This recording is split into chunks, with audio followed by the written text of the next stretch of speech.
यायला सांगतो की अण्णांवरती गीत बनवून दे मला.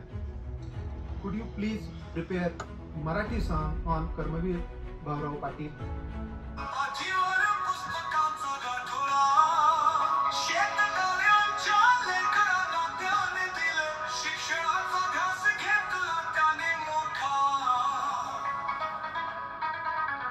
असा शेतमजुराचा मुलगा जो शाळेमध्ये येताना त्याला 5-6 किलोमीटर पायी पीठ करावी लागायची, आज तो देशाविदेशात जाऊन ह्या सगळ्या गोष्टी करतो, घडतो, पुढे हे सगळं अण्णा आणि रयत यांच्याशिवाय कसं शक्य होतं? Successful people don't do different things, they do things different. either you change or you perish. बदला नाहीतर नष्ट व्हा.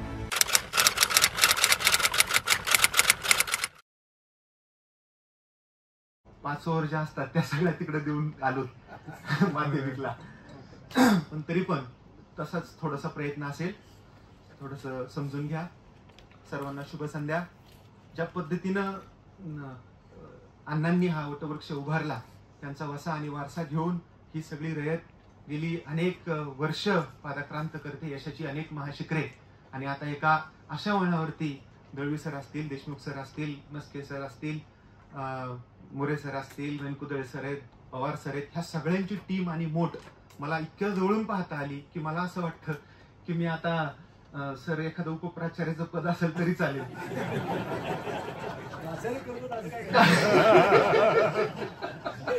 कारण people are known by the way they keep their company. मला असं वाटायला लागले की मी आपला माझीच गाडी, माझीच माडी, माझ्याच गायकुची गोल गोल साडी तिथपर्यंतच आपला आहे. आणि मला असं वाटलं फार मोठं केलं, एंटरप्रेन्योरशिप झाली. प्रतापराव पवारांनी सांगितलं की काय किती दिवस काम करतो, जरा कंपनी वगैरे काढ. आणि मग बोलता बोलता 24 इंजिनिअरिंगची टीम झाली. पण ज्या पद्धतीनं मी हे सगळं गेले काही दिवस साहेबांबरोबर काम करतो का, काय एक असतं की अचिव्हमेंट आणि एक असतं समाधान. अचिव्हमेंट खूप झाल्या, पण तुम्ही खूप मोठी सेंचुरी वगैरे केली, ही अचिव्हमेंट झाली. पण तुम्ही मॅच जिंकलात का, दॅट इज समाधान. मग त्यावेळेस मग कारण नीड काय आहे तुमची, तुमचं आयुष्य असेल, तुमचं घडणं असेल, तुम्ही खूप छान माड्या गाड्या केल्या, परंतु are you satisfied with that.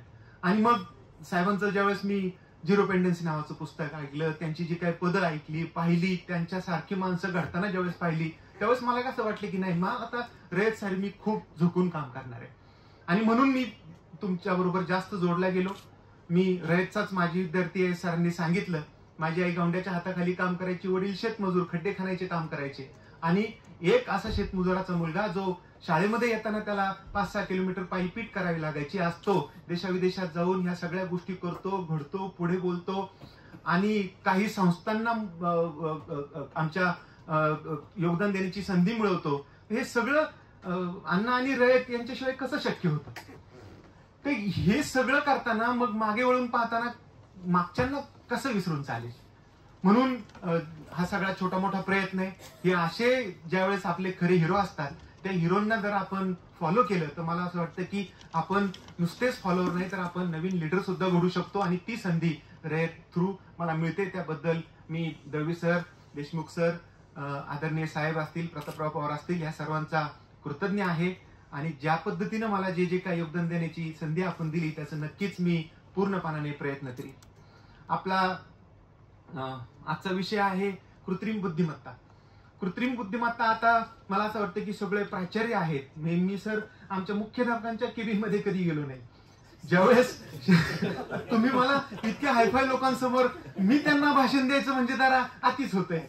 हा, ते म्हणतील अरे काय तू काय म्हणजे कसं काय करायचं, आम्ही तर आमच्याकडनं PhD वगैरे झालेली पोरं आहेत. तरी पण म्हणजे ज्यावेळेस मी फार जवळून आमच्या मुख्याध्यापकांना पाहिले, ज्यावेळेस माझा आमच्या 10वीत म्हणजे रयतमध्ये केंद्रात पहिला नंबर आला, त्यावेळेस मग आपल्या मुख्याध्यापकांच्या केबिन मध्ये गेलो. आणि आता डायरेक्ट प्राचार्यांच्या समोर खूप छान वाटतंय. नक्कीच आपण काय पहिली तुम्ही सांगितलं की I am disqualified for you to guide. आपण संवाद करू शकतो, चांगलं एकमेकांबरोबर बोलू शकतो, माझे अनुभव फक्त मी शेअर करू शकतो. कदाचित त्याच्यापेक्षा सुंदर केस स्टडीज जाधव सरांनी निर्माण केलेल्या आहेत. खूप मोठी नावागावाची तोलामोलाची लोक इथं आहेत. कारण आता हे सिनियर कॉलेज असतील, PG UG ला गाईड करणारी लोक तुम्ही आहात. त्याच्यामुळे मी फक्त संवाद करू शकतो. आर्टिफिशियल इंटेलिजन्स जे मला कळतं मी वाचतोय, कारण माझं इंजिनिअरिंग BE मधून झालं, त्यावेळेस फार काही नव्हतं. म्हणजे हार्ड डिस्क जी असेल ती आता आपल्या मोबाईलची रॅम आहे. तर तिथपासून आणि आता नंतर मग वाचनातनं याच्यातनं थोडंसं जोडत गेलो.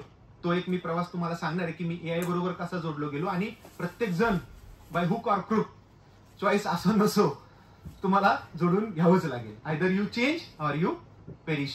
बदला नाहीतर नष्ट व्हा. अनेक व्यवसाय तसेच होतील, अनेक कंपन्या तशा होतील, अनेक शाळा, बँका, माध्यमं सगळी तशीच होतील. आणि नाही बदललात तर ते नष्ट देखील होतील. जसं कोडॅकचं झालं, जसं नोकियाचं झालं. ते नाही, तुम्ही आज विचार करू शकता का, एखादी बँक म्हणाली की नाही आमच्याकडे 30-40 वर्षाची परंपरा आहे आणि आम्ही नेट बँकिंगला अडॉप्ट नाही करू शकत, आम्ही सर्व्हिस खूप चांगली देतो. टिकेल का ती बँक? आता फक्त टेक्नॉलॉजीचा बोलबाला आहे. आता जर तुम्ही टेक्नॉलॉजीला अडॉप्ट नाही केलं, कुठलंही माध्यम असू द्या, तुमचं कपड्याचं दुकान असू द्या, तुमचं चहाची टपरी असू द्या, काहीही जर तुम्ही बघितलं, जोपर्यंत तुम्ही टेक्नॉलॉजीला जवळ करत नाही तोपर्यंत तुम्ही स्केलअप होऊ शकणार नाही. नवे नवे तुम्ही आता टिकून सुद्धा राहू शकत नाही. मग आत्ताची टेक्नॉलॉजी काय, ट्रेंडिंग टेक्नॉलॉजी कुठली आहे? माझा जर युवा घडवायचा असेल तर मला कुठल्या पद्धतीनं, कारण आपण म्हणतो की लाख गेले तरी चालतील पण पोशिंदा जाता कामा नये.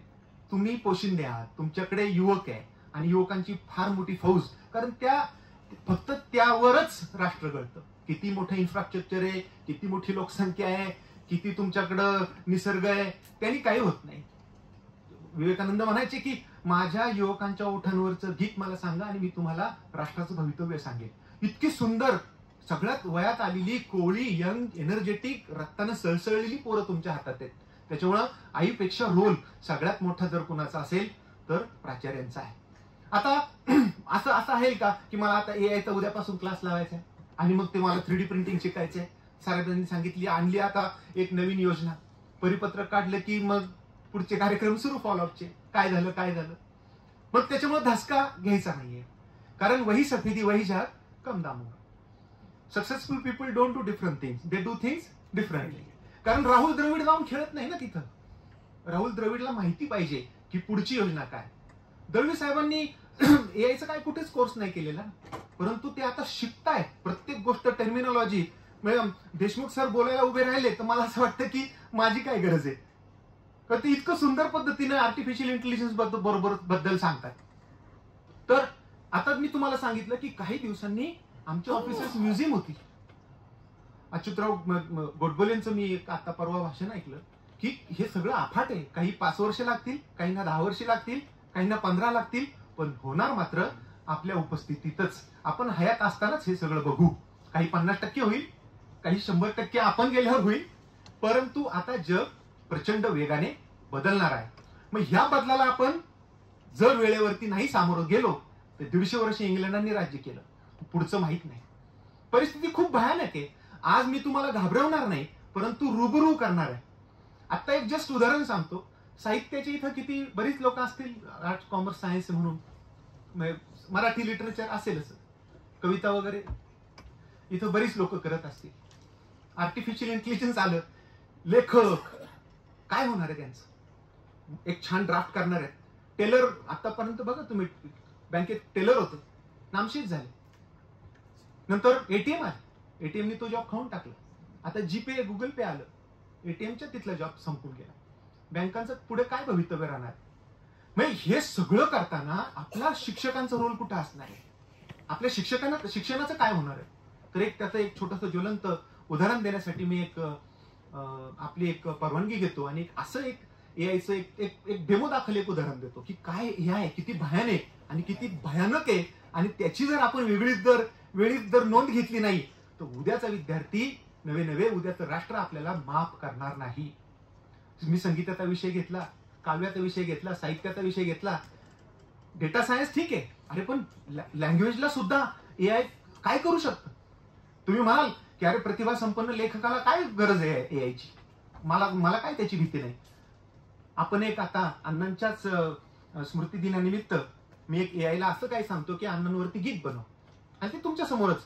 आता आपल्याला बघा रयतचं गीत बनवायचंय तर किती दिवस लागले, त्याची मग ट्रायल्स घेतल्या गेल्या असतील, चेअरमनची मीटिंग, अपॉइंटमेंट घेतली असेल, मग चेअरमननी सांगितलं असेल की नाही याच्यातले हे शब्द बदला, ते शब्द बदला.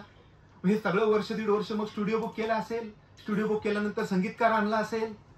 हे सगळं चुटकी सरशी जर मी डिलीट करून दाखवलं तर काय होईल बरं?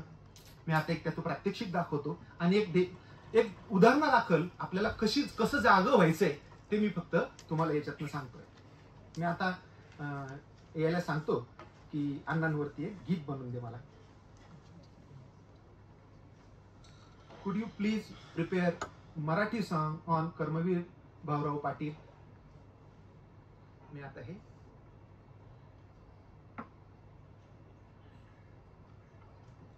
आता इनपुट दिला त्याला.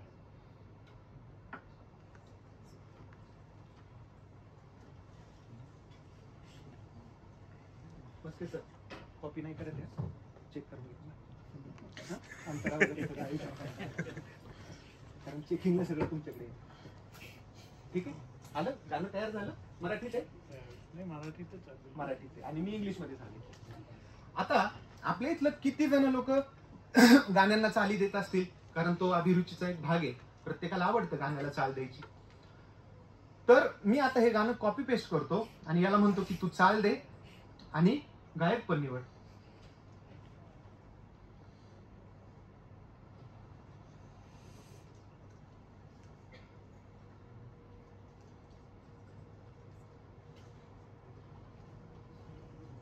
किती वेळात करतोय ते मी बघा.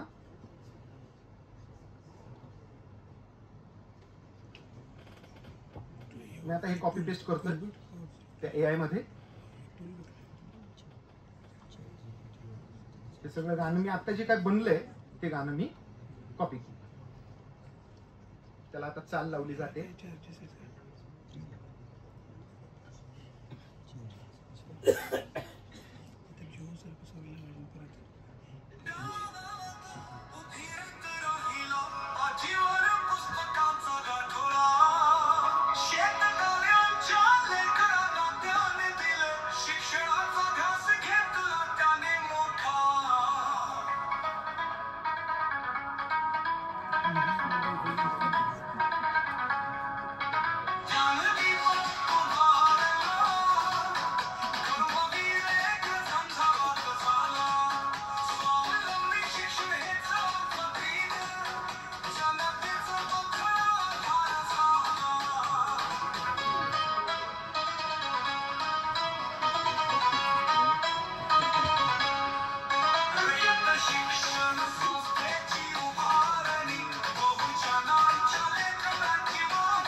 थांबू का पुढे ऐकायचे? याच्यापेक्षा मी हे शेअर करेल साहेबांना. याच्यापेक्षा काय सुंदर आपण आदरांजली अण्णांना होऊ शकतो. हा वसा आणि वारसा एका AIच्या उंबरठ्यावरती चेअरमन साहेबांनी आणून ठेवलाय. आदरणीय साहेबांनी ती दिशा दिली आणि त्याला खतपाणी घालत ही सगळी टीम उभी राहिली आहे. मला असं वाटतं की आपण संगीतकाराचा, कवीचा, स्टुडिओचा, गायकाचा, सगळ्यांचा कार्यक्रम केला. किती वेळात? 30 सेकंदात. ठीक आहे. आता AIला जर सांगितलं की मॅडम तुम्हाला कुठला गायक आवडतो, तुम्हाला? हा, तुम्हाला सांगा. तुम्हाला कुठला आवडतो मॅडम? मोहम्मद रफी. मग तुम्ही मोहम्मद रफीची 100 गाणी ऐकवायला आणि कर्मवीरांचं गाणं तुम्ही मोहम्मद रफीच्या आवाजात ऐका आणि तुमच्या कुमार सानूंच्या आवाजात ऐका. काही दिवसांनी मी मधुमालाला माझ्या बरोबर चित्रपटात कामाला गेली आणि माझा मधुमालाचा चित्रपट काढेल आणि तिचे हावभाव, तिची ऍक्टिंगची पद्धत ही सगळी मी AIच्या मॉडेलला दिली. हे खूपच बदलणार आहे. विचार करा ना. मी 2, 4, 6 पुढे काय 8 त्याच्या पुढे हे पॅटर्न आहे. दिस इज AI. आम्ही 4थीला जीव काढून बुद्धिमत्ता चाचणीच्या परीक्षेला बसायचो.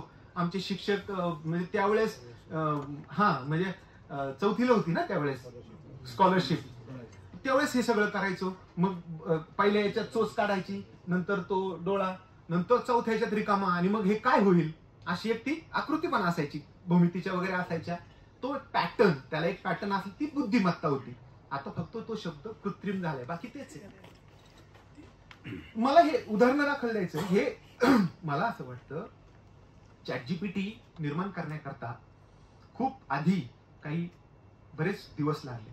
आपल्याकडे जसा CPU असतो, आता इथं सगळे तुम्ही बसलेत, एक संवाद म्हणून ना, आपल्याला आत्ता कुठे आहोत आणि दळवी साहेब आपल्याला कुठं जायचंय म्हणून एकमेकांना आपल्याला काही गुणदोष द्यायचे नाहीयेत. आपल्याला घाबरायचं तर अजिबात नाहीये, कारण प्रत्येक गोष्टीला सोल्युशन आहे, पण बदलायला पाहिजे. तुम्ही नाही बदलला तर सगळ्यांचा आपला कार्यक्रम आहे. पहिल्यांदा कसं आहे, पुलं म्हणायचे की चिकटला, 20-25 वर्ष रयतीत चिकटला, संपला विषय, सेमी गव्हर्नमेंट नाही काय प्रॉब्लेम. पण तुमचं अंगणच सेफ नसेल तर तुमचं घर कितीही सुंदर केलं तर उपयोग नाही. राष्ट्रात जर दुसरीकडे गेलं तर तुम्ही काय करणार आहे? आज कशी पद्धत आहे. आणि फक्त जपान कसं बदललं, त्यांच्या युवकांच्या एवढा टीसभर देश, इस्रायल एवढा टीसभर देश. चीन का बदललं? फक्त स्किल आणि टेक्नॉलॉजी. आपण का करू शकत नाही? ते किती दिवस गाफील राहणार आहे? त्याच्यामुळं आता बदलावं लागेल. आता ChatGPT तर मी तुम्हाला सांगितलं, ज्या पद्धतीने आपण हे सगळं इम्प्लिमेंट करणार आहे त्याला एक ठराविक पातळ्या आहेत. योगायोगानं म्हणजे ही जर शिक्षण पद्धतीत हा आमूलाग्र बदल अजून आला नाही, त्याला खूप कारणं आहेत. परंतु मला असं वाटतं की साहेब सहकारात होते, जिल्हा परिषदेमध्ये होते, मुख्यमंत्र्यांचे सचिव होते. परंतु सर तुम्ही जर कधी शिक्षण आयुक्त जर झाले असते तर मला असं वाटतं आम्ही अजून मोठ्या वळणावर गेलो असतो. कारण काय मेथडॉलॉजी आहे, काय म्हणजे कसं कंपनी कशी चालवायची. म्हणजे माझा वेळ नाही घेतला तुम्ही, मला खूप धडे दिले की कशी एखादी ऑर्गनायझेशन. मारुती सुझुकीचा स्टाफ नाही, एवढा रयतचा स्टाफ आहे. आणि ते सुझुकीमध्ये म्हणजे कट टू कट एकदम कॉर्पोरेट पॉलिसी. आपल्या इकडे तसं काही नाही ना, जय महाराष्ट्र सगळं. आणि अशा सगळ्या लवाजम्याला एका शिस्तीत, एका पद्धतीत, एका कणखर शैलीत आणि तेही आनंदाने तुमच्याकडे बघण्याचा अजून वेळ आला नाही असं अगदी मिश्किल पद्धतीने एक सुंदर मेसेज. मला असं वाटतं की हे खूप शिकण्यासारखे. आणि we are in the safe hand, we are proud की इतकं चांगलं नेतृत्व आपल्याला मिळालं. आणि त्यांच्या या सगळ्या पुढनं आम्ही 2 महिने आम्हाला आमच्या झोपा घालवल्या साहेबांनी. आणि बोलतात एवढं छान की सुनील मला असं वाटतं ते तुझ्याकडनं नक्की होईल. आता मी कोण नाही म्हणतो, कशाला नाही म्हणत. आणि ज्या पद्धतीने आपण इतकी वेगात सुरुवात केलेली आहे, मला असं वाटत नाही की पुढच्या 9 तारखेपर्यंत तू हे करणार नाहीस. हो सर. आणि ती पुस्तकं आणि नंतर काल परवा आता आपण असं केलेलं आहे. 5वी ते 12वी तर ते काय तसंच केलंस तू. आता 12वी ते पदवी आणि पदव्युत्तरे काय तुझ्यासाठी अवघड नाही. आमचे जाधव सर तुला खूप मार्गदर्शन करतील, ते करायला हरकत नाही. ठीक आहे. हो सर. म्हणजे अशा पद्धतीचं जर असेल तर मला असं वाटतं की ते एक समाधान आहे, ते एक सॅटिस्फॅक्शन आहे. आणि म्हणून आता आपल्याला एक मी संवादाच्या माध्यमातून सांगतोय, आपल्याला काही कुणाला इथे विचारायचं काही नाहीये. इंडस्ट्री 4.0 इथं असनस्त असलेल्या लोकांपैकी किती जणांना डिटेलमध्ये माहिती आहे? फक्त हात वर करा, मला एक दिशा मिळेल. इंडस्ट्री 4.0. जाधव सर तुम्हाला 8.0 माहित असेल. खूप सुंदर, खूप छान. अजून सर आता म्हणजे तुम्ही आमची नका काढू. अजून छान. वा सुंदर, छान. 3-4 झाले. अजून खूप छान, खूप छान. इंडस्ट्री 4.0 मला असं वाटतं की तुम्ही सांगितलं 4-5 जणांना माहिती आहे. आता त्याच्यामुळं आपण हा उपक्रम करतोय की आपल्याला. Yes sir, thank you.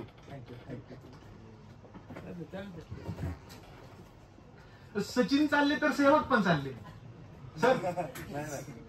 तुम्ही परत येणार ना, कारण छान. तर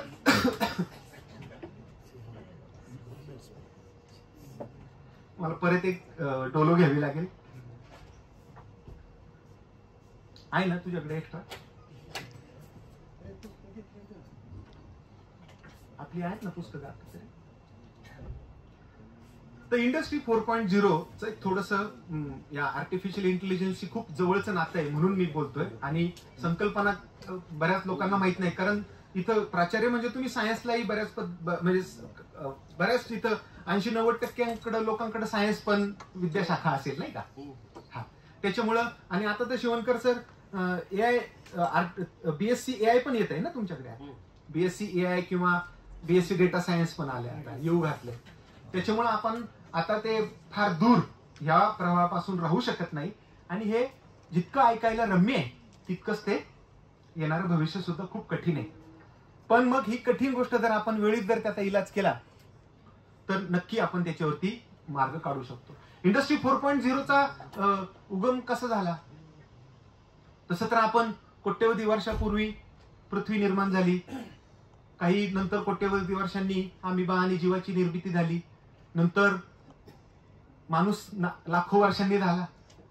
आणि मग 3 टप्पे विकासाचे पडतात. एक पहिला सुरुवात झाली शेती, नंतर उद्योग आणि नंतर सेवा. संगणक आल्यानंतर खरा सेवेचा. आणि मग आपले मनमोहन सिंग पंतप्रधान होते आणि ग्लोबलायझेशन झाल्यानंतर सेवा क्षेत्र खूप झपाट्याने वाढलं. पण खऱ्या अर्थाने आपण शेतीमध्ये खूप गुंतून राहिलो होतो. आजचं उद्या, उद्याचं परवा, परवाचं तेरवा, दशसहस्त्रकांपर्यंत माणूस हा फक्त शेती करत होता. कारण उद्योग असे काही आले नव्हते, यंत्र नव्हती. त्याच्यामुळं आजचं उद्या, उद्याचं परवा. पण खरा विकास किंवा खरी क्रांती आपण जर म्हणू मानवाची झाली असेल तर ती जेम्स वॅटमुळे. वाफेचं इंजिन आलं 1750-1800च्या त्या शतकात. आणि उद्योग सुरू झाले. म्हणजे आपण जी काय यंत्र होती त्याला आपल्याला मेकॅनाइज्ड एनर्जी मिळाली. 100 वर्षांनी इलेक्ट्रिसिटी आली. एडिसननी इलेक्ट्रिसिटी मिळवली, बल्ब लागला. आणि तिसरी क्रांती झाली म्हणजे इंडस्ट्री 3.0. संगणक आणि इलेक्ट्रॉनिक्स आपल्याला आले. मला असं वाटतं की तुमच्यापैकी बरेच म्हणजे मेन फ्रेम कम्प्युटर्स पाहिलेली लोक असतील इथं नाही का. मेन फ्रेम कम्प्युटर आमच्या नशिबात नव्हतं ते. पण म्हणजे लोक युएस मध्ये हसून सांगायचे की जर खूप थंडी पडली तर वरच्या रूम मध्ये जाऊन कम्प्युटर चालू कर असं म्हणायचे. इतकं ते खूप हिट वगैरे निर्माण करायचे. आणि मग पंच कार्ड होते त्यावेळेस ते. तर ते खूप अवघड होतं. इलेक्ट्रॉनिक्स आलं, कम्प्युटर आले, वेग वाढला. ही उद्योगाची तिसरी क्रांती. आणि चौथी क्रांती इंडस्ट्री 4.0 ज्याला मी म्हटलं ती इंटरनेट. इंटरनेटमुळं वायरचं जाळं निघून गेलं.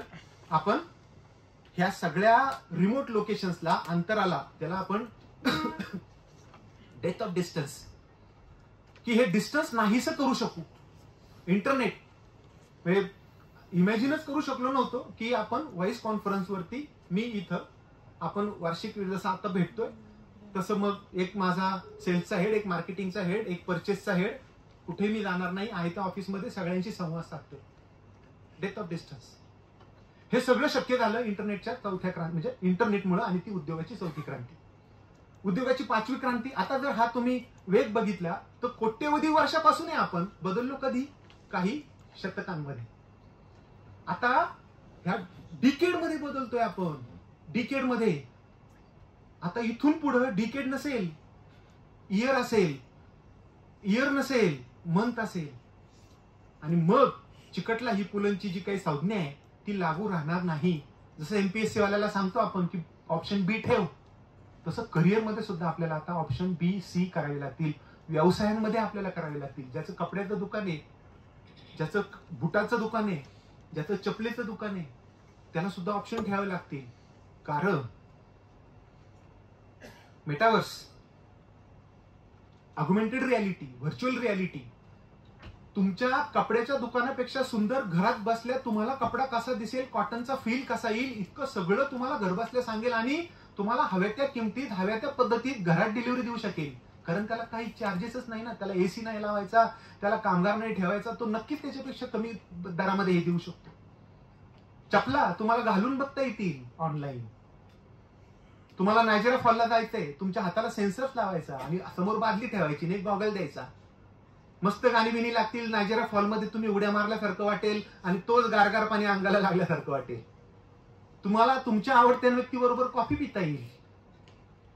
इतकं सगळं जग झपाट्याने बदलते आणि त्याच्यात मी कुठे आहे. काही गोष्टी 5 वर्षांनी होतील, जसं 10-15 वर्षांनी होतील, पण त्या होतील मात्र नक्की. कारण आपण विमान तरी कधी आपल्याला स्वप्नवत वाटलं होतं. राम आणि सीता त्यावेळेस, मग तो रावण निघून गेला, तिथपर्यंतच आपण ऐकायचो. पण झालं ना, 200 लोकांना एका कुठल्याही कशाच्याही जोरावरती नाही, ते 200 जणांचं विमान जाता. आता आपण झोपतो विमानात, काय वाटत नाही आपल्याला कौतुक त्याचं. असंच तंत्रज्ञानाचं पुढेही होणार आहे. 1853 साली जपान फक्त लंगोटी घालायचं आणि तलवार खेळायचं, त्याला काही घेणं देत ना जगाशी. मी सरंजामीशाही होती. शिंदे, होळकर, भोसले अशा पद्धतीची लोक होती. मित्सुबिशी त्याच्यातलं एक घराणं. पण ज्यावेळेस अमेरिकेने धडाधड तोफा टाकल्या आणि आता तू जर सामील नाही झाला तर तुझं काय खरं नाही. घरटी माणसं जपाननी पाठवली युएस मध्ये, लंडन मध्ये. सगळं टेक्नॉलॉजी शिकून ती परत आली आणि एक पॉलिसी ठरवली. 1853 आणि 1868 जपान संपन्न झाला 1500 वर्षात. काय बुलेट ट्रेन येत नव्हती त्यांना, काय इलेक्ट्रॉनिक्स माहित नव्हतं त्यांना. जाऊन तंत्रज्ञान शिकून आली आणि एवढाचा टिचभर जपान, ज्याला फक्त लंगोटी आणि तलवार माहिती होती, तो 1905 ला रशियाचा पराभव करतो. फक्त तंत्रज्ञानाने शक्य झालं. आपण मागे राहिलो. इंग्रज असे एका जहाजावरती 4-5 बंदुका घेऊन आलेले ते इंग्रज. सगळ्यांनी आपण गोटा घेतला असता तरी गार झाले असते. पण तंत्रज्ञान गेलो ना आपण आहारी. मला असं वाटतं की हे आता तंत्रज्ञानाच्या परिभाषा, आपण पहलगामचं तुम्ही पाहिले, किती अचूक निशाण आहे आपला. बरोबर 9 बंकर्स आपण उद्ध्वस्त केले. कसं शक्य झालं हे? तर आपण तंत्रज्ञानाला त्या पद्धतीने कवटाळलं नसतं तर हे शक्य झालं असतं का? हे सगळं जर आपल्याला टाळायचं असेल तर मला असं वाटतं की आता आपल्याला कंबर कसायची वेळ आलेली आहे. आपण आता आपलं औषध बदलायला पाहिजे. आपण ज्या पद्धतीनं आपले विद्यार्थी घडवतो, आपली उद्याची युवा पिढी घडवतो, त्याच्यामध्ये आपल्याला हा फ्लेवर द्यायला पाहिजे. आपण आर्टला आहे, आपण कॉमर्सला आहे, आम्हाला रोबोटचं काय घ्यायचं द्यायचं? बाहेर फेकले जाल तुम्ही. आता 5वी ते 12वीला जाधव साहेबांचा आग्रह आहे की आमच्या प्रत्येक आर्ट, सायन्स, कॉमर्सला सुद्धा हे आलं पाहिजे. आणि ते बरोबर आहे. तुम्ही किती दिवस पाठीमागे राहाल? आर्ट, सायन्स, कॉमर्सनी रोबोट का नाही शिकायचा? त्यांनी 3D प्रिंटिंग का नाही शिकायचं? जिथं चांगलं आहे तिथं तो जाईल. आणि काही कंपन्यांमधली जुनी जर तुम्ही कौशल्याची लोक पाहिली तर ती शिकलेली पण नाही. मला असं वाटतं की आपल्याला स्वप्न पेरावे लागतील. आणि जर ती स्वप्न पेरली तर बाबा तू हे शिक. तुला याचा काही काळजी करू नको. तुला ज्या ठिकाणी ज्या विषयात इंटरेस्ट आहे तू शिफ्ट होऊ शकतो. आम्ही आता बीएड बंद झालं ना, डीएड बंद झालं. किती दिवस आम्ही तीच गाडी आणि तोच रोड चाखळत बसणार आहे? कोडॅक बंद पडलं, नोकिया बंद पडलं. त्यामुळं आता खरी जर आर्ट, सायन्स, कॉमर्सची लोक असतील, शिका हे तंत्रज्ञान, काय हरकत नाही. आणि आपल्याला कुठं फक्त काय करायचे, तोंड ओळख करून द्यायची. बाकी मग त्यांच्या वाटा त्या नक्की स्वीकारतील. एखाद्याला वाटलं की बाबा हा नाही, हे this can really add value in my career, तो जाऊन शिकेल ना रोबोट. नाही तो रोबोट प्रोग्रामर होणार, तो रोबोट ऑपरेटर तर होईल. आज 27% रोबोट जपानमध्ये वापरला जातो, आपल्याकडे 2% वापरला जातो. मला सांगा, रोबोटमुळे तुमच्या लोकांची जॉब गेले, पण ज्याला रोबोट ऑपरेटिंग आलं त्यांना जॉब मिळतील ना. बँका बंद झाल्या, काय करतील कॉस्टिंग वाली लोक, मार्केटिंग वाली लोक? जसे तुम्ही टांगेवाले होते, टांगेवाल्यांनी आंदोलन केली, रिक्षावाल्यांनी आंदोलन केली, ओला उबर आलं. आता ओला उबर आंदोलन करतील जर ड्रोन टॅक्सी आले तर. पण ड्रोन टॅक्सी शिकतील ना लोक. म्हणजे काही दिवसांनी मेनकुदर साहेबांना फोन आला की मला लवकर या, आपल्याला पुण्याला चेअरमन साहेबांची मीटिंग आहे आणि वेळात नाही आला तर कार्यक्रम कठीण होईल. ते ड्रोन टॅक्सी करून बुक करतील ना. आणि जो कमी दरात इफेक्टिव्ह पद्धतीने ड्रोन टॅक्सी त्यांना देईल, सर्व्हिस होईल. ते संपलं तुमचं ट्रान्सपोर्टेशनचं काम. काय वाटलं होतं का? विमान काढलो एकदम छान वाटायचं, नंतर स्वतःचे जेट आले स्वतःचे लोकांचे. कारण 3 लाखाचा कॉम्प्युटर जर 30,000ला होऊ शकतो, तर हेलिकॉप्टरची राईड आता मला असं वाटतं पुण्यामध्ये पण 5-6 हजारात राईड होते. ड्रोन टॅक्सी खूप लांब नाही आपल्यापासून. वाटलं म्हणजे आता सरांना वाटलंच त्यांना ब्ल्यू नाईलचीच बिर्याणी खायची, पण मी राहीत सातारमध्ये, तर ते ब्ल्यू नाईल पुण्याला सांगतील ना मला तो तिथला ड्रोन फटकशी उडून असं येईल त्यांच्याकडे ड्रोन डिलिव्हरी द्यायला. शक्य नाही. तुमचं काय झालं की त्या कदाचित इथल्या लोकांचे हॉटेलचे समजा 12 वाजले काही प्रॉब्लेम झाला, अरे पण ते नवीन पद्धतीने नवीन एक रचना सुरू झाली, ड्रोन टेक्निशियनचे जॉब उपलब्ध होतील, ड्रोनचं तंत्रज्ञान विकसित होईल, कदाचित तिथं मॅन पॉवर लागेल. पण हे सगळं बदल करत असताना मी माझ्या युवकांना ते ज्ञान देणार आहे का, आणि तो होणारा बदल आत्ताच मी ती नाडी त्याची ओळखू शकतो का, हा मला वाटतं प्रश्न आहे. आणि ह्या प्रश्नांना जर आपल्याला उत्तर शोधायची असतील तर आपल्याला जागे व्हावं लागेल. कारण जो वर्षाचा विचार करतो चायनीज मध्ये, तो धान्य पेरतो, 4 वर्षांचा विचार करतो तो फळबागा लावतो, आणि जो पिढ्यांचा विचार करतो तो माणसं घडवतो. माणसं घडवताना कुठली माणसं घडवायची, हे युवकांची सगळी नाडी तुमच्याकडे आहे. नाहीतर तेच नेत्यांच्या त्यांच्या सोकॉल्ड हिरोंच्या पाठीमागे लागून आपल्या देशाला कदाचित कडेलोटाकडे घेऊन जातील. पण त्यांना जर योग्य दिशा, योग्य वेग आणि तंत्रज्ञान जर दिलं तर मला असं वाटतं की जपान सारखं स्वप्न, जर्मनी सारखं राष्ट्र आपण उभारू शकतो. नवे आता आपल्याला ते करावंच लागेल. कारण 140 कोटीचा देश आहे आणि अजून आपल्याकडे मूलभूत प्रश्न सॉल्व्ह होऊ शकले नाहीये.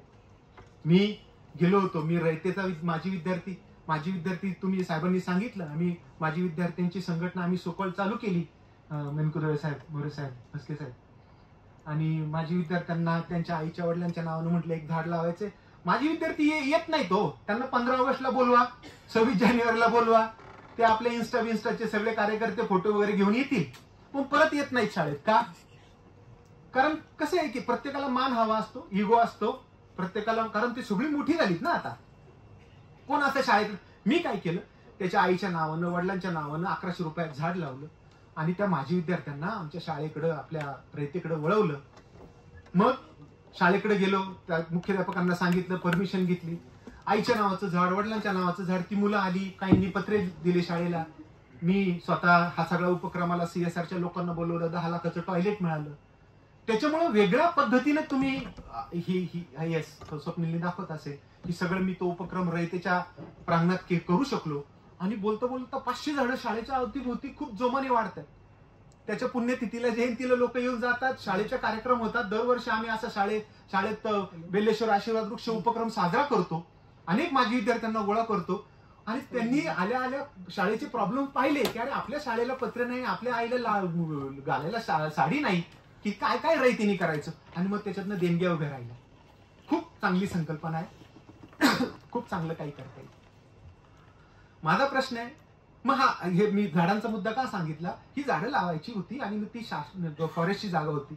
फॉरेस्टला गेलो, त्यांना सांगितलं की असं असं करायचं. ते म्हटले हो ते करा तुम्ही, पण काय करता. म्हटलं सर इंजिनियर आहे. काय कशाची कंपनी आहे. म्हटलं सॉफ्टवेअरची कंपनी, आताच 1-2-3 वर्षापूर्वी सुरू केली. बिबट्याचा खूप प्रॉब्लेम आहे म्हणे जुन्नरला, काही करता येईल का. म्हटलं हो करू सर. त्यांना नुकताच दादांचा फोन आला आणि उपोषण करायला बसले होते तिथले आमदार. म्हटले माझ्या डोक्यात संकल्पना होती काहीतरी वेगळ्या पद्धतीने बघायचं. मी त्याच्या अगोदर इंटर्नशिपला माझ्याकडे इंजिनिअरिंगची मुलं आली होती, त्यांना सांगितले की आपल्याला ऑब्जेक्ट आयडेंटिफिकेशन वरती AI वरती प्रोग्राम करायचा आहे. तोपर्यंत नुकताच तो चालू झाला होता. पण नंतर ज्यावेळेस मला दादांच्या बैठकीला बोलावलं त्यावेळेस मी मग माझ्या 3-4 मित्रांना एकत्र केलं. म्हणलं बॉस आता हे आपल्याला सिरियसली घ्यावं लागेल. आणि तुम्हाला सांगतो की तो प्रोग्राम मी तो रन केला, त्याला जवळजवळ 3 ते 5 महिने जीवतोड मेहनत घेतली. आणि आता मला अभिमानानं सांगायला आवडेल की स्वतः कलेक्टर साहेबांनी बोलून 50 गावांमध्ये जवळजवळ 3.5 कोटीचा प्रोजेक्ट मला देऊन आता मी ते 50 गावांमध्ये राबवतो. एक कम्युनिटीला वेगळ्या पद्धतीने बघायचं. मी AI एक्सपर्ट होतो का. मला काय कळालं, मला नाडी कळाली कदाचित. आणि तुम्हीच सांगता, तुमच्याकडनं शिकलो आम्ही की प्रॉब्लेमला 2 वेळा वाचा, उत्तर निम्म तुम्हाला कळालेलं असेल. पण प्रॉब्लेमच जर नाही कळाला, आम्ही AIच नाही कळालं आम्हाला, आम्ही AIच्या जवळ कसं जाणार. आणि स्वप्नील नाव ते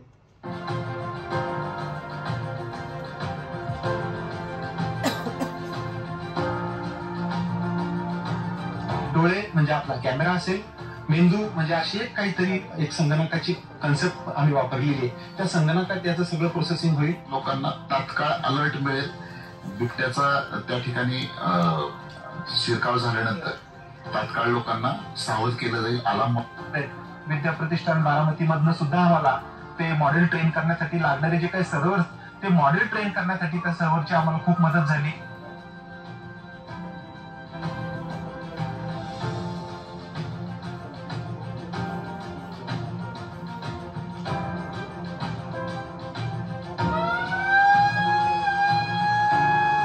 आवाज ऐकला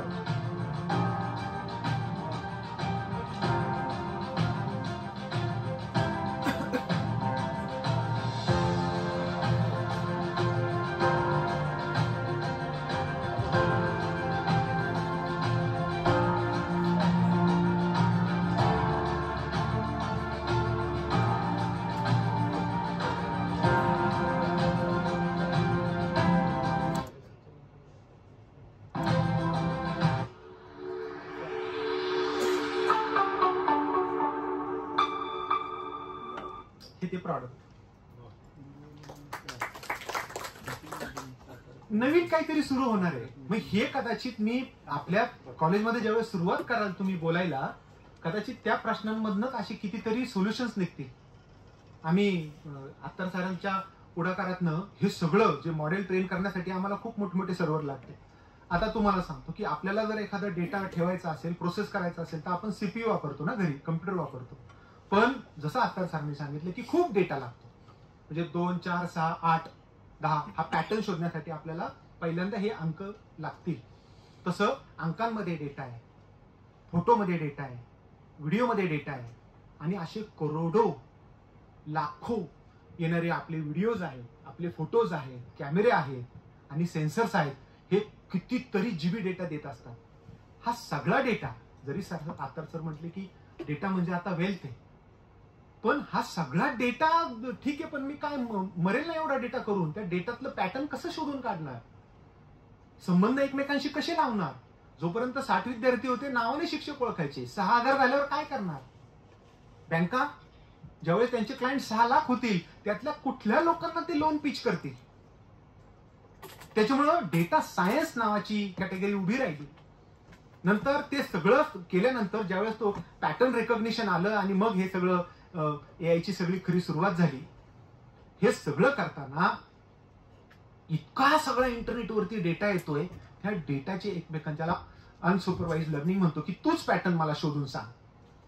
मी त्याला फक्त बँकेच्या क्लायंटची यादी देणार आणि तो मला सांगणार की यातले ग्रॅज्युएट किती आहेत, याच्यातल्या किती लोकांनी MBA केलंय आणि यांचा किती पगार आहे आणि किती ग्रेडच्या कंपन्यांमध्ये हे कामाला आहेत, आणि हे लोनसाठी इतके इतके प्रॉस्पेक्टिव्ह असतील. 5 लाखांवरनं लोक किती आली? फक्त 4000. तेवढेच 4000 कॉल सेंटरला रेकॉर्ड द्यायचं. मग त्यांनी आपलं गाणं वाजवायचं, सर तुम्हाला लोन देऊ का? हिट रेशो वाढला, पद्धत कामाची बदलली. जितका डेटा जास्त तितके प्रॉब्लेम जास्त. आणि सगळ्या डेटाला जोपर्यंत आपण डेटा सायन्सनी आणि AI ने जोडत नाही तोपर्यंत आपल्याला सोल्युशन मॅन्युअल काढणं खूप खूप अवघड जाईल. आता आम्ही साहेबांच्या आणि प्रतापरावांच्या पुढाकारातून AI एक्सपर्टचे डायरेक्टर जावकर साहेब, मायक्रोसॉफ्ट यांच्याबरोबर ऊसाचं उत्पादन 150 टन निघालं AIचं. तुम्ही बातमी ऐकली असेल. त्याच्या पुढे जाऊन आता आपण ड्रोनद्वारे ऊसांवरती सगळ्या त्या ऊसांचे पिकाचे फोटो घेऊन त्याला लोकरी मावा आहे का, त्याला खोडकिडा आहे का. अर्ली स्टेजमध्ये हायपरस्पेक्ट्रल कॅमेरा नावाची गोष्ट आहे की जो 30-40 लाखाचा कॅमेरा असतो, आणि अर्ली स्टेजमध्ये म्हणजे त्याचे नुसते सेल्स पाहून, पानाच्या सेल्स पाहून तुम्हाला उघड्या डोळ्याने दिसत नाही, पान हिरवं वाटतं, परंतु त्याचे क्लोरोफिल्स कंटेंट कसे डेव्हिएट होतात, त्याच्या सेल्स कशा डेव्हिएट होतात आणि त्याची कंडिशन पाहून त्या झाडाला कुठला रोग होणार आहे हे अर्ली स्टेजमध्ये कळतं. त्याचं पृथक करून करून त्याचा डेटा रिअल टाइम मध्ये घेऊन तो त्या सायंटिस्टच्या वॉर रूम मध्ये पाठवायचा. तिकडनं दुसरं ड्रोन आणायचं आणि दुसरं ड्रोन तिथल्या सायंटिस्टने सांगितल्यानुसार ते पेस्टिसाइड टाकून त्याची फवारणी करायची तेवढ्याच लॅटिट्यूड आणि लॉन्जिट्यूड वरती जिथं तो क्षेत्र बाधित असेल.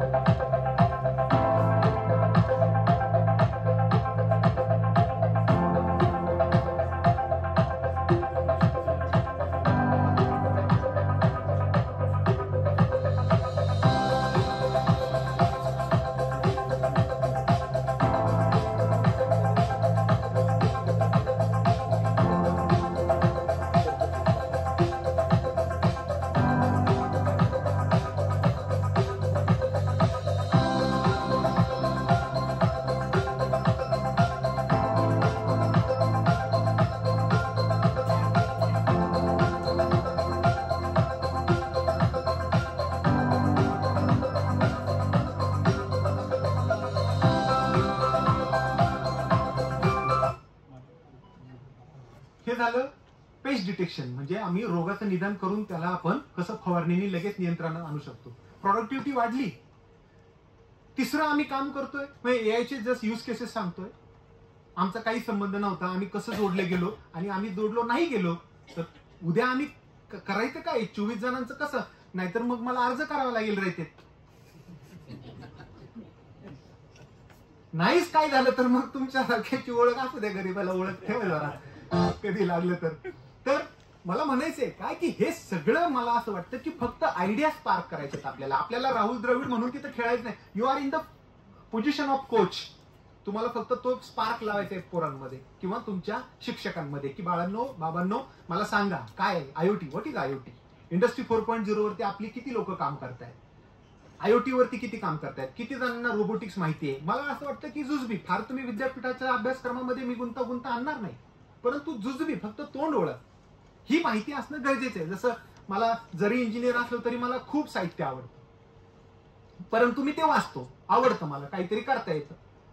तसं तुम्ही एक हे साईड हिरो त्यांना द्या, त्यांना कळू द्या की बाबा रे हे सगळं पण बाहेर चाललंय, तू जरा तुझी ओळख ठेव या सगळ्या गोष्टीला. मग त्याच्यामध्ये जर स्पार्क आला त्याचं आणि हे सगळं जुळलं तर कदाचित तो करिअरचा त्याला एक दुसरा मार्ग मिळू शकेल. आयओटीचं आहे का तुझ्याकडं? हा. माझ्या खताला नत्र किती आहे, स्फुरद किती आहे, पोटॅशियम, हे सगळं जर मला घर बसल्या कळालं. आज जर तुम्ही बाहेरच्या देशांमध्ये गेला ना तर 1,000 एकरची शेती एक शेतकरी करतो. आपल्याकडं हा टोमॅटो लावतो, हा वांगी लावतो, तो भोपळा लावतो, पलीकडचा गवार लावतो आणि ह्या बांधापासून तर त्या बांधांपर्यंत सगळं क्षेत्र आपलं आहे आणि क्षेत्र असतं 12 गुंठे. आणि मग त्या 12 गुंठ्यामध्ये परत 12 बांध.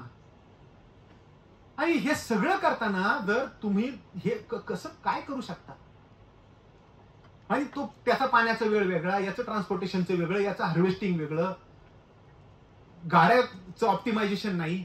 अशा परिस्थितीत मी जर आयओटी, आता जसं इंडस्ट्री 4.0 लोकांनी काही लोकांना माहिती होतं त्यापैकी आयओटी किती जणांना माहिती, आयओटी किती जणांना ऐकून आहे, म्हणजे नाव ऐकून आहे.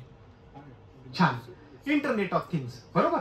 जसं मी म्हटलं की आपल्याला इंटरनेट आलं, चौथी रिव्होल्युशन ज्या मिळत, पण आयओटी हा शब्द परावलीचा आहे. तुम्ही नाव ऐकलं असेल प्रत्येक वेळेस शाळा कॉलेजेसमध्ये इकडे तिकडे. आता ह्या संज्ञा आपल्या आहेत आपल्याकडे, म्हणून मी एआय बद्दल बोललो, थोडंसं आयओटी बद्दल बोलणार आहे, थोडं रोबोटिक्स बद्दल बोलतो, थोडं 3D प्रिंटिंग बद्दल बोलतो आणि मग आपण थांबूया. इंटरनेट ऑफ थिंग्स, मला असं वाटतं की बऱ्याच लोकांना माहिती असेल की आपल्याकडं किंवा सेन्सर्स नाव तुम्ही ऐकलं असेल, बरोबर. सेन्सर्स नाव ऐकलं असेल. मी एक दरवेळेस फ्रीजचं उदाहरण देतो. फ्रीज जर जास्त वेळ उघडा राहिलं तर काय होतं मॅडम, काय होतं, आवाज येतो टुक टुक टुक टुक. कशामुळे होतं ते, सेन्सर कोणाला सांगतो, स्पीकरला सांगतो तिथल्या.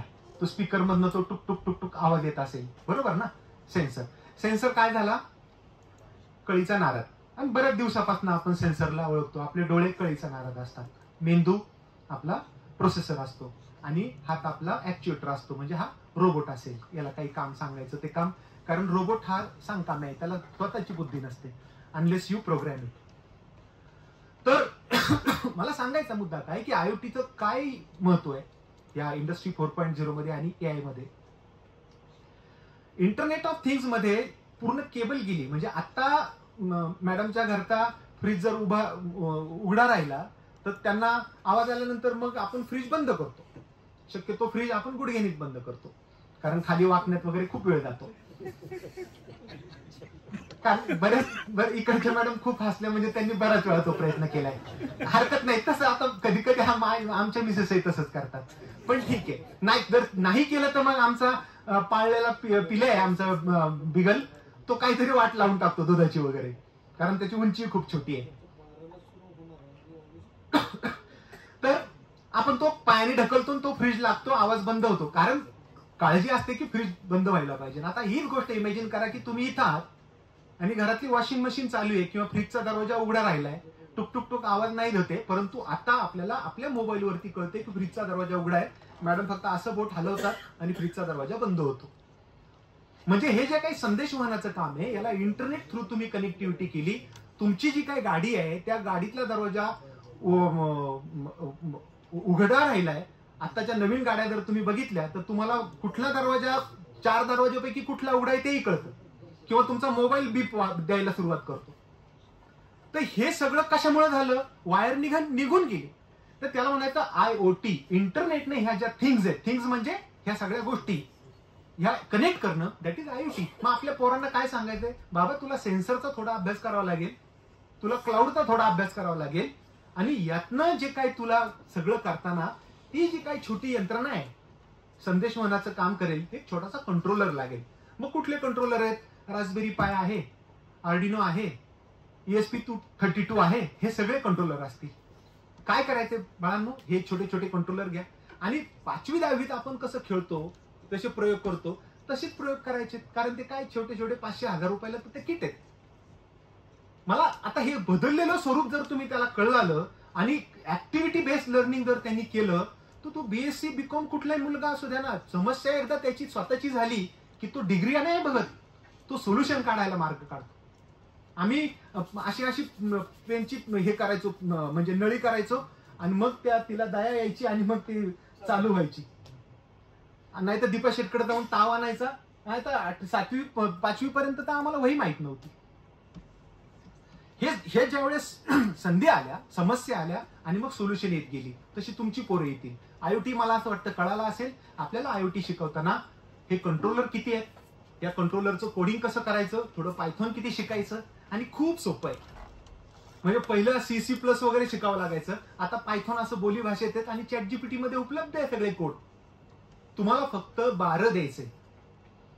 तुम्हाला मोटर नाही तयार करायची, तुम्हाला पाणी नाही उपसून आणायचं, तुम्हाला पाईपलाईन नाही करायची, तुम्हाला फक्त 12 द्यायचे की बाबा रे हे IoT हे असं असं बघ. मग काही छोटेफार आपल्याला डिस्प्लेसमेंट सेन्सर असतील, लिमिट सेन्सर असतील, ऑडिओ सेन्सर असतील, ह्या सगळ्यांचं बंच द्यायचं. एक शिक्षकाला सांगायचं की तू IoT मुलांना शिकव. आता आपण येतो रोबोटिक्स कडे. रोबोटिक्स मी सांगितलं तुम्हाला, आर्म असतात रोबोला, 6 ऍक्सिस 4 ऍक्सिस 5 ऍक्सिस, त्याच्यावरनं तो काम करतो. मी बघितलं की रोबोट मध्ये आता खूप आपल्याला चान्स आहेत. माझा देश फक्त 2-3% रोबोट वापरतो. जर तुम्ही भोसरीला बघितलं MIDC मध्ये कितीतरी प्रोडक्शन आहे. मला सांगायला आवडेल की ज्या पद्धतीनं चीन वरती निर्बंध येत आहेत, भारताकडे इतकी मोठी संधी आहे की प्रोडक्शनचा वेग खूप वाढणार आहे. आता ट्रम्पने ज्या पद्धतीनं कारभार केलाय, आपले प्रोजेक्ट नुसते IT मध्ये करून चालणार नाही. जोपर्यंत आपलं मॅन्युफॅक्चरिंग आपल्या ह्या सगळ्या गोष्टींना तारत नाही. तुम्ही बघा जपान अख्ख्या म्हणजे एवढासा देश, परंतु कितीतरी लोक म्हणजे साधी घड्याळाची पिन करण्यापर्यंत लोह त्यांच्याकडे नाहीये, आणि तो सगळ्या देशाला पुरेल एवढ्या गाड्या निर्मिती करतो. ऑटोमेशनमुळे डार्क फॅक्टरी नावाची कन्सेप्ट आहे. डार्क फॅक्टरी म्हणजे तिथे अंधार नसेल, डार्क फॅक्टरी म्हणजे माणूसच नसेल. अहो पण त्यांनी जरी ऑटोमेशनमुळे माणसं नाहीये तरी पण त्यांच्याकडे समृद्धता आहे ना. कारण मार्केट आता फक्त भारतापुरतं नाही राहिलं, मार्केट आता जगापुरतं आहे. त्याच्यामुळं जर मी रोबोट आणला, 4 लोकांचे जॉब जातील, पण 40 जणांचे जॉब नवीन निर्माण होणार आहेत. त्याच्यामुळं रोबोटिक्स वरती आपल्याला काम करावं लागेल. आता ITI ची पोरं, मी ITIच्या कमिटीवरती होतो, मला कलकत्त्याला बोलवलं, आम्ही तो सगळा सिलेबस डेव्हलप केला. रोबोटिक्स ऑपरेटर नावाचा ट्रेड येतोय, ड्रोन टेक्निशियन नावाचा ट्रेड येतोय, आलाय. आता त्याचे आम्ही इंटरनॅशनल स्किल सेंटर तयार करतोय. IoT टेक्निशियन म्हणजे आपला इलेक्ट्रिशियन आहे ना, इलेक्ट्रिशियन आता कन्वर्ट होईल IoT टेक्निशियन मध्ये. त्याचं काय काम असेल? स्मार्ट सिटी बनतायत प्रत्येक ठिकाणी. IoT शिवाय स्मार्ट सिटी बनणं शक्यच नाही. तुमचे प्रत्येक, कारण स्मार्ट डिव्हाइसेस तुम्ही पाहिले, ज्या दिवशी त्याच्यामध्ये थोडंसं इंटरनेट येईल, ज्या दिवशी त्याच्यामध्ये अजून थोडंसं AI येईल, it has become IoT devices. हे सगळं आपल्याला शिकावं लागेल, बदलावं लागेल. रोबोटिक्स मध्ये ज्या पद्धतीने मी आपल्याला संधी आहेत त्याही खूप आहे. आता जपान मध्ये एक इनोव्हेशन झालं, त्यांनी घोडा बनवलाय रोबोटचा, की जो घोड्यापेक्षा जास्त वेगाने तुम्ही त्याचा वेग डिसाईड करू शकता, किती उडी मारायची ते करू शकता, किती कठीण खडकामध्ये जाऊ शकतो. येणारी युद्ध आता रोबोटनी होतील. ज्या देशाचा रोबोट जास्त तुल्यबळ, त्याला सैन्य पाठवायची गरज उरणार नाही. इतकं मोठं रोबोटमध्ये क्रांती आहे. आम्ही त्याकडे बघितलंच नाही. रोबोट 1959 किंवा की त्या दशकाच्या आधीपासून आहे, परंतु म्हणावी तेवढी प्रगती झाली नाही. इथून पुढे आता त्याचा खूप वेग वाढणार आहे. डार्क फॅक्टरी जसं सांगितलं, फॉक्सवॅगनचा प्लांट त्याच्यावरती चालू झालेला आहे. आपल्याला पाठीमागे राहून चालणार नाही. रोबोटचं तंत्रज्ञान विद्यार्थ्यांना शिकवावंच लागेल. 3D प्रिंटिंगकडे येतो. तुम्ही लेथ पाहिले असतील, बऱ्याच CNC मशीन वगैरे की जे आपल्या गाडीचे कंपोनंट बनतात ते CNC मशीनने बनतात. आणि जर तुम्ही कुठल्याही कारखान्यामध्ये जर तुम्ही बघितलं तर जवळजवळ 70% भाग CNC मशीनचाच असतो. मग तो लेथवाला टर्नर असेल, ऑपरेटर असेल, मशिनिस्ट असेल, तो भाग बनवतो आणि जो भाग नकोय तो त्या टूलने कट करतो आणि खर्र आवाज येऊन तो भाग नको असलेला ते पितळ असेल किंवा लोह असेल ते जाऊन गाडीचा गिअर बनतो, गाडीचा गिअर बॉक्स बनतो, शाफ्ट बनतात, अनेक गोष्टी बनतात. कॅड कॅम तंत्रज्ञान आलं आणि ड्राफ्टमनचे सगळे जॉब निघून गेले. पहिल्यांदा आपण ते आखायचो बघा, ते सगळं ड्राफ्टमन करायचे. एखादं GT वगैरेच्या अगोदर एखाद्याला जर मॉडेल बनवायचं असेल तर 2D मॉडेलसाठी ड्राफ्ट्समन असायचे मोठमोठे. कॅड कॅम आला आणि ड्राफ्टमनचे सगळ्यांचे जे जॉब गेले. परंतु आता कॅड कॅम वाली लोक भेटत नाही.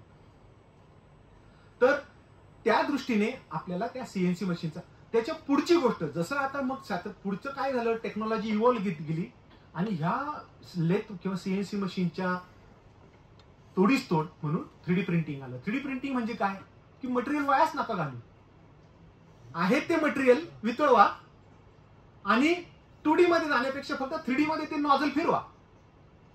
म्हणजे प्लास्टिकची एखादी नळकंडी द्यायची, त्याला हाय डिग्री मध्ये खूप वितळायचं आणि जसं प्रिंटिंग फक्त 2D मध्ये सुनीलचं नाव पाहिजे असं तो 2D मध्ये फिरायचा. त्याच्यावरची थोडं वरती आहे, X ऍक्सिस मध्ये जा, Y ऍक्सिस मध्ये जायचं, आता थोडं Z ऍक्सिस मध्ये जा. मी सांगितलेली काही डिजिटल इमेज आहे, त्या इमेजला तू वितळलेल्या शाईने गिरव, झाला 3D प्रिंट. अहो, तुमचं कुठल्याही प्रकारचं मटेरियल वाया गेलं नाही. तुम्हाला फक्त 3Dचं मॉडेल त्याला द्यावं लागलं आणि तुम्ही क्षणात तो पार्ट बनवला. तोच अधिकारी, मी त्याला सांगितलं, म्हणलं बाबा रे, तुझ्या बिबट्याचा प्रॉब्लेम मी काही अर्थाने सॉल्व्ह करतोय. तो म्हणला सुनील, शक्यतो 99% बिबट्या मानेवरती हल्ला करतो. बाई ज्यावेळेस वागते, बिबट्या असं समोरून कधीच हल्ला करत नाही. तुम्ही चाललाय, बिबट्या आलाय, तो फार तर फार हॅलो हाय करेल तुम्हाला, पण तुमच्यावरती हमला नाही करणार, गुरकेल वगैरे. पण तुम्ही वाका, त्याच्या पट्ट्यात या त्याच्या तोंडाच्या आणि खाली वाकलेले असाल आणि मान त्याच्या कक्षेत आली तर तो कार्यक्रम करतो.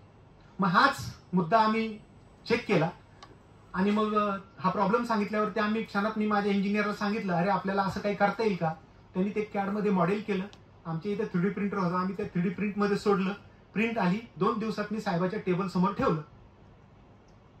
मेंढपाळ असतील, गोरगरीब लोक असतील आणि अशक्य ठिकाणी असेल त्यावेळेस त्या बाबाला जर जायचं असेल, असा ऊस असतो, असा ऊस असतो, मध्ये 3-4 फूट अंतर असतं. कारण आम्हाला इकडं आमची 5 एकर पडिका असली तरी चालेल, पण आम्हाला फुल शेती ऊसाची करायची आहे. मग अशा वेळेस जर जायचं असेल तर तो बेल्ट लावला तर काय वाकड नाही ना, काय त्याच्यात काय आपल्याला कशाचं काय वाटणार आहे. आणि जर हल्ला केला तर एखाद्याचा जीव वाचू शकतो. ही संकल्पना मला कशामुळे सुचली, केवळ 3D प्रिंटिंगमुळे. आणि जवळजवळ 10 लाखाचं 3D प्रिंटिंगचं युनिट आम्हाला ह्या सगळ्या 3,500-4,000 हजार बेल्ट आम्हाला करून देता आले. आणि मेंढपाळ असतील, गावगाड्यातले जे काही बाहेरचे फिरणारी लोक असतील, त्यांना एक आसरा मिळाला की नाही, अगदी वर्स्ट कंडिशन मध्ये मला रात्री जायचं, हा बेल्ट घातला तरी आय एम प्रोटेक्टेड. एक उद्योग उभा राहिला. आणि किती वेळात, जर मला हे सगळं डिझाईन करावं लागलं असतं, CNC वाल्याकडे जावं लागलं असतं, मेटल शोधा, टूल शोधा, कटिंग शोधा, हे मी फक्त 3D मॉडेल फक्त प्रिंटरला दिलं, झालं काम. असंच एखादा प्रोजेक्ट करायचा असेल तुमच्या विद्यार्थ्यांना, कुणाला ड्रोनचं पातं बनवायचं असेल, कुणाला पायाची चप्पलचं वेगळं डिझाईन करायचं असेल, कुणाचं नवीन प्रॉडक्ट डोक्यात आलं असेल, तर त्यांनी फक्त 3D प्रिंटिंगला ते मॉडेल द्यावं, प्रिंट आउट काढून शिक्षकांना दाखवावं, एखादी एंटरप्रेन्योर घडू शकतं. तर हे 3D प्रिंटिंग आहे. आणि येणारं पुढचं जे काय प्रोडक्शनचं युनिट आहे, हे 3D प्रिंटिंग भोवती खूप फिरणार आहे. म्हणून हा प्रॉडक्ट खूप महत्वाचा होता. टाइम्स ऑफ इंडियाने याला परत खूप फ्रंट पानावरती प्रसिद्धी दिली. आम्ही सुरुवात केली, कदाचित याचं चांगलं मॉडेल अजून पुढे येईल, परंतु आम्ही 3,500 बेल्ट करून देऊ शकलो. Pressure is equal to force upon area, किती PSIचं प्रेशर, कुठल्या जातीचा बिबट्या, किती वयाचा बिबट्या किती करू शकतो, त्याचं सिम्युलेशन करून ती सगळ्या गोष्टी एकमेकांत आटून असं एक परिपूर्ण डिझाईन करून तो आता प्रॉडक्ट आपण केवळ 200-250 रुपयाला विक्रीला ठेवलेला आहे. असं हे घडत गेलं ना. आणि केवळ हे सेंटर ऑफ एक्सलन्समुळे शक्य झालं.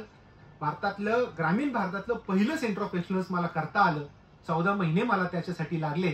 आणि आत्तर सर असतील, जाधव सर, ही सगळी तुमची व्यासपीठावरची प्रतिभा संपन्न लोक आली, त्यांनी पाहिलं, कौतुक केलं आणि तशाच पद्धतीचं सेंटर इकडं करण्याचा इच्छा व्यक्त केली. आणि ते आपण नक्कीच करूया. तुमच्या सगळ्यांना सुद्धा अशा काही सेंटरमध्ये आपल्याला काही करता येईल का, त्या सुद्धा आपण कटिबद्ध राहूया. मी तत्पूर्वी त्या सेंटर तुम्हाला दाखवतो. त्याच्यानंतर आर्ट्स सायन्स कॉमर्समध्ये सुद्धा आम्ही मुहूर्तमेढ लावलेली आहे, केलेली आहे, त्याची तुम्हाला तोंड ओळख करून देतो आणि नंतर आपण कार्यक्रमाची सांगता करू. चालू करू.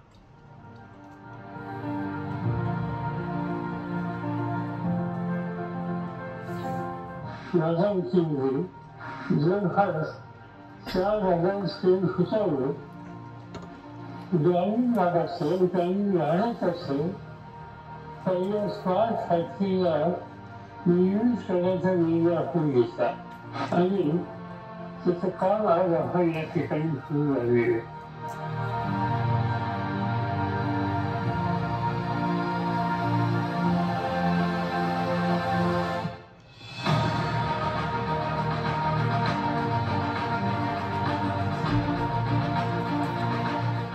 अभियांत्रिकी अभ्यासक्रमाच्या विषयीचं बाहेरील विद्यार्थी असो, कंपनी कर्मचारी असो, उद्योजक असो, त्यांच्या गरजा आहेत, त्या गरजा होऊन तसं प्रशिक्षणचे कोर्सेस तज्ञांच्या मार्फत या ठिकाणी घेता येतील.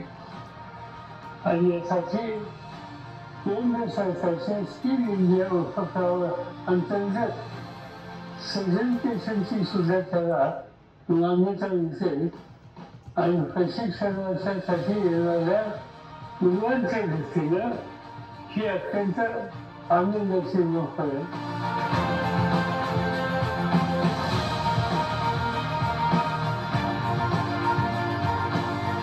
आपल्या विद्यार्थ्याला जर राहायचं असेल, आपल्या उद्योगांना राहायचं असेल, तर मला अभिमानाने आपल्याला सांगू द्या की आपण या सेंटर ऑफ एक्सलन्सला नुसतं एक्सलन्स सेंटर म्हणता येणार नाही, आपण चालती बोलती विश्वाची सगळ्यात सुंदर स्मार्ट फॅक्टरी 4,000 स्क्वेअर फूट मध्ये त्याचं प्रतिरूप आपण आपल्या कॉलेजमध्ये भारतात पहिला असा उपक्रम होतो. तर सगळ्या आव्हानांना जर आपल्याला तोंड द्यायचं असेल तर मला वाटतं आपण जगाच्या बरोबर चालायला पाहिजे आणि ती सृष्टी निर्माण करण्यामध्ये आदरणीय पवार साहेब आणि या सगळ्यांचा फार मोठा हात आपल्या खांद्यावर आहे. ही आपली सर्वात मोठी, सर्वात सुंदर आशीर्वाद आहे. As we celebrate this momentous occasion, we are not just inaugurating a center, we are embracing innovation, empowering communities and bridging the gap between rural and urban technological landscapes. This center symbolizes the convergence of tradition and cutting-edge technology, demonstrating that progress is not confined to urban spaces.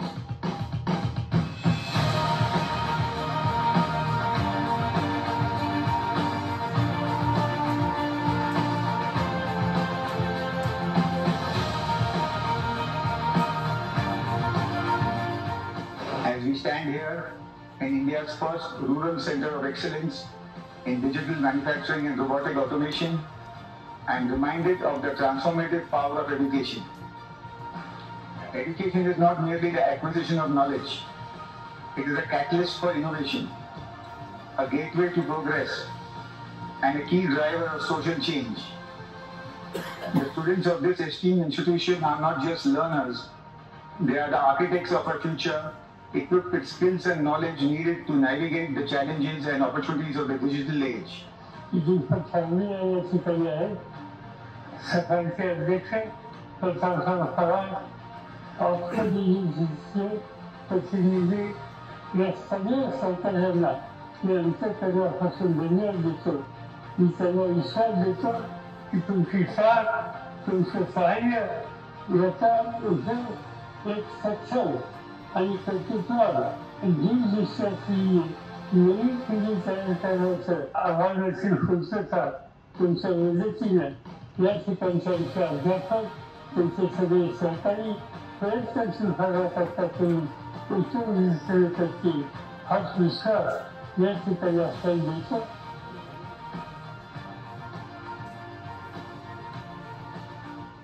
मी मगाशी म्हटलं की काळाच्या पुढं जर आपल्याला जायचं असेल तर आपल्याला माणसं घडवावी लागतील आणि आपण त्याच्यासाठी काय करतो, आराधना करतो, भक्ती करतो, साकडं घालतो देवाला आणि मग देव आपल्याला त्या सगळ्या आपल्या प्रार्थना असतील त्या मान्य करतो. परंतु मला असं वाटतं की आत्ताच्या विश्वातला चालता बोलता जो ज्याला भक्ताचं किंवा ज्याला लोकांचं कळतं तर ते जर कोणी असेल तर ते आपले दैवत शरदचंद्रजी पवार साहेब. कारण हे त्यांच्या म्हणजे त्यांच्या आपल्या सगळ्यांच्या पलीकडचं दिसतं हो त्यांना.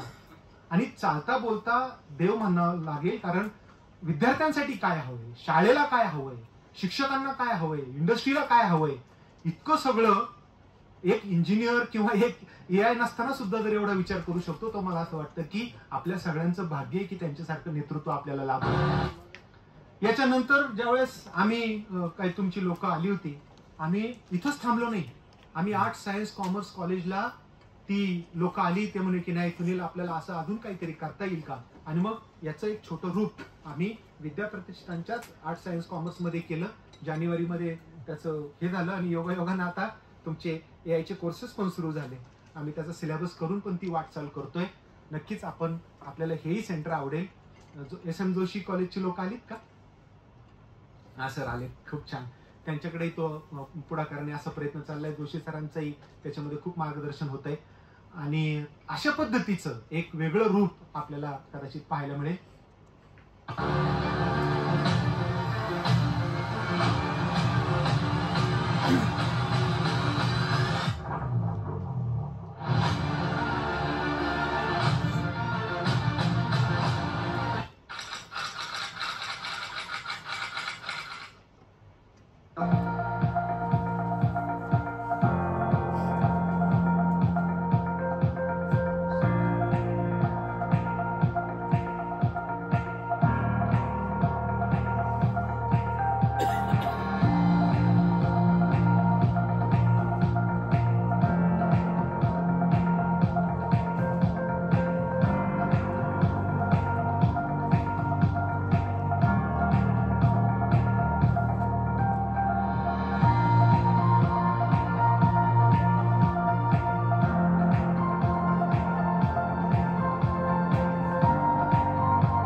आवडेल की BScच्या मुलं हे लिलया करतायत.